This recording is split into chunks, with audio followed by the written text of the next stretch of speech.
என்னை தேடும் இறைவனே, உம்மை நாடி வருகிறேன். என்னை தேடும் இறைவனே, உம்மை நாடி வருகிறேன். இன்றைய தியானத்தின் தலைப்பு வம்சாவளி.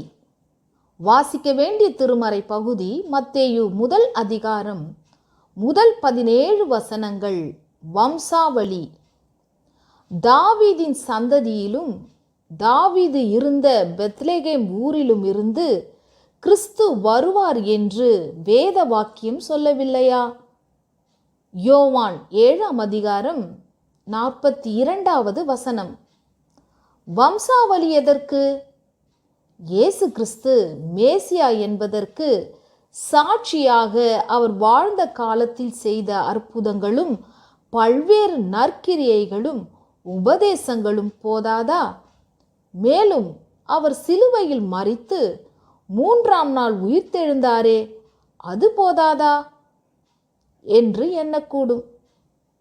இவை யாவும் போதும் என்றாலும் மத்தேயுவும் லூக்காவும் இயேசு கிறிஸ்து தேவன் நியமித்தபடி தாவீதின் சந்ததியில் பிறந்தார் என்பதை நிறுவ முற்படுகின்றனர். தவிர திருமறை உண்மையானது என்பதை வரலாறு மெய்ப்பிக்கிறது. இத்தகைய வம்ச வரலாறுகளை பழைய ஏற்பாட்டில் நாளாகமம், எஸ்ரா போன்ற சில நூல்களிலும் காண்கிறோம். 80 வயதான ஓர் அந்தன பூசாரி, எங்கள் தெய்வங்களுக்கு வரலாற்று பின்னணி கிடையாது, இயேசு கிறிஸ்துவின் வரலாறே அவர் மெய்யான தெய்வம் என்பதை நிரூபிக்கிறது என்று சொல்லி இயேசுவை தெய்வமாக ஏற்றுக்கொள்ளும் தன் விருப்பத்தை தெரிவித்தாராம்.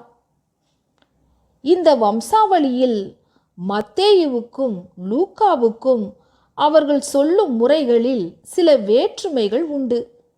மத்தேயு விசுவாசிகளின் தகப்பனான ஆபிரகாமிலிருந்து தொடங்கி இறங்கு வரிசையில் கிறிஸ்துவை சொல்லி முடிக்கிறார்.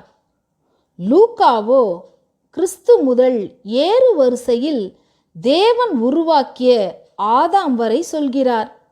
மத்தேயு கிறிஸ்துவின் வளர்ப்பு தகப்பனான யோசேப்பின் வரலாற்றை சொல்லி, ஆனாலும் யோசேப்பின் மனைவியாகிய மரியாளிடத்தில் பிறந்தார் என்று சொல்கிறார். லூக்காவோ மரியாளின் பாரம்பரியத்தையே சொல்கிறார். ஏனெனில் யோசேப்புக்கும் கிறிஸ்துவுக்கும் இரத்த வழி உறவு இல்லை அல்லவா? இருவரும் கூறும் வரிசைகளில் தாவீதுக்கும் கிறிஸ்துவுக்கும் இடையிலான பெயர்களில் மாற்றங்கள் உண்டு. காரணம், மத்தேயு யோசேப்பின் வம்சாவளியை கூறுகிறார், லூக்கா மரியாளின் வம்சாவளியை கூறுகிறார். இரு முறைகளின்படியும் கிறிஸ்து தாவீதின் பரம்பரைதான். மத்தேயு தன் நூலில் தாமார், ராகாப், ரூத், பத்சேபாலின் பெயர்களை நுழைத்திருக்கிறார். இவர்களில் எவரையும் நம்முடைய கற்பின் அளவுகோல் வைத்து சிறப்பிக்க முடியாது. ஆனாலும் இவர்களில் மனம் திரும்பிய வேசி ராகாபை, அந்நிய இனத்து பெண்ணான ரூத்தை கிறிஸ்துவின் வரலாறு இணைத்து கொண்டது. ஆனாலும் இப்படிப்பட்ட பெண்களை நாம் நம் மருமகள்களாக்கிக் கொள்வோமா என்பது பெரும் கேள்விக்குறியே. தாமாரும் பத்சேபாலும் கூட நெறி பிறழ்ந்தவர்கள் என்று நாம் ஒதுக்குவோம். திருமறை அப்படி செய்யவில்லை என்பது கவனிக்கத்தக்கது. இயேசுவின் வம்சாவளி கிறிஸ்து பிறந்தது மெய் மெய் மெய் என்று சொல்லி நம் விசுவாசத்தை உறுதிப்படுத்துகிறதல்லவா? இயேசுவின் வம்சாவளி கிறிஸ்து பிறந்தது மெய் மெய் மெய் என்று சொல்லி நம் விசுவாசத்தை உறுதிப்படுத்துகிறதல்லவா?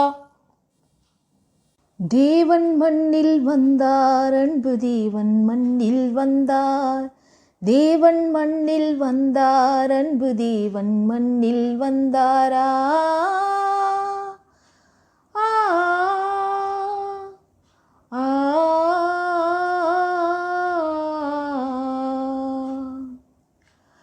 மனிதன் தவறிய பொழுது இறைவன் மீட்பை தெரிவித்தார். மீண்டும் மீட்பின் செய்தியை வரலாற்றினிலே பலமுறை தெரிவித்தார்.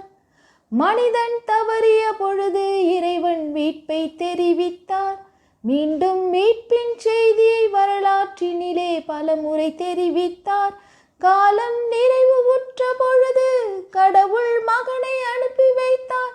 நாளில மீண்டும் இறையில் சேர தேவன் மனிதனாக வந்தார். தேவன் மனிதனாக வந்தார். ஆ ஆ ஆ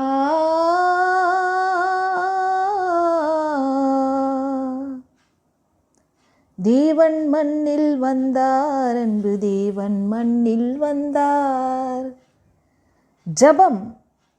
தேவனே, நீர் ஆதியும் அந்தமும் இல்லாதவர் என்பதும் கிறிஸ்துவுக்கு மெய்யான வம்சாவளி, பிறப்பு, இறப்பு, உயிர்த்தெழுதல் யாவும் உண்டு என்பதும் என் விசுவாசத்தை வலுப்படுத்துகின்றன.